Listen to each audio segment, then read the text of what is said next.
جاری ہوئی ہے۔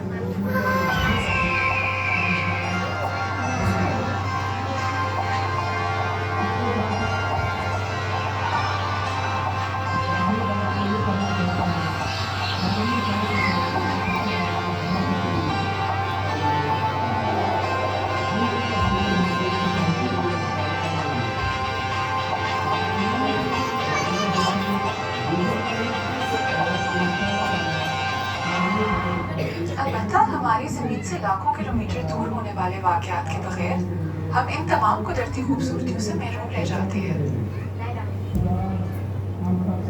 ہم اپنے ارد گرد میں ماحول کا جائزہ کیسے کر سکتے ہیں؟ اس سوال کے جواب میں ہمیں اپنے سیارے کو چھوڑ کر کسی دور دراز ستارے کی وسط سفر کرنا ہوگا۔ ستارے ہماری کائنات کے فراواں ترین عنصر یا ایلیمنٹ ہائیڈروجن سے بنے ہوئے ہیں۔ ہماری کائنات کا 90% بیریونک مادہ محض ہائیڈروجن ہے۔ بیریونک مادہ جواہر یا ایٹمز پر مبنی ہر شے کا نام ہے۔ ہائیڈروجن بگ بینگ کے نتیجے میں تخلیق ہوئی ہے۔ ہر ہائیڈروجن جوہر ایک پروٹون سے بنا ہے جس کے گرد ایک اکیلا الیکٹران گردش میں ہے۔ جب ایک پیچدار یا اسپائرل کہکشاں کے بازوؤں میں ہائیڈروجن گیس کی وافر مقدار جمع ہو جاتی ہے تو متانت یا گریوٹی کے فشار کے بعد یہ گیس ستاروں کے درمیان بادلوں میں تبدیل ہو جاتی ہے۔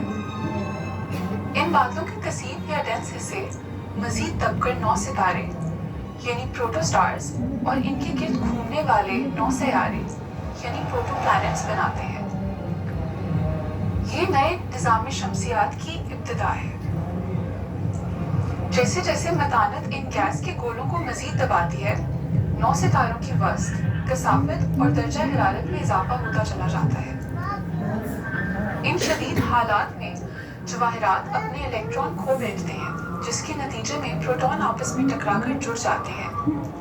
یہ جوہری امتزاج یا نیوکلیئر فیوژن کی ابتدا ہے۔ ایک بنیادی جوہری نمونے میں ایک الیکٹران جوہر کے مرکز کے گرد ایسے گردش کرتا ہے جیسے ایک سیارہ ایک ستارے کے گرد گردش کرتا ہے۔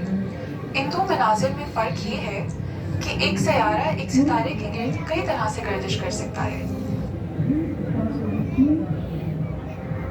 لیکن ایک الیکٹران خاص مدارات میں تبھی گردش کر سکتا ہے جب وہ ایک مخصوص توانائی کو جذب یا خارج کرتا ہے۔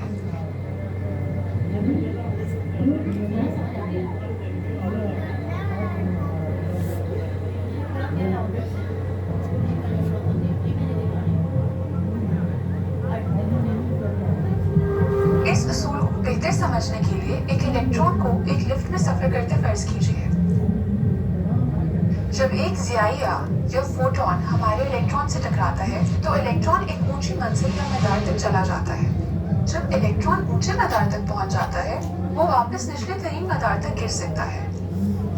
اس سفر کے دوران وہ ایک ضیائیہ خارج کرتا ہے یا فوٹون خارج کرتا ہے۔ ایسا بھی ممکن ہے کہ الیکٹران نچلے ترین مدار تک جاتے ہوئے بیچ کی منزل پر رک جائے اور دوران سفر ان منازل پر توانائی کی ضیائیات خارج کرے۔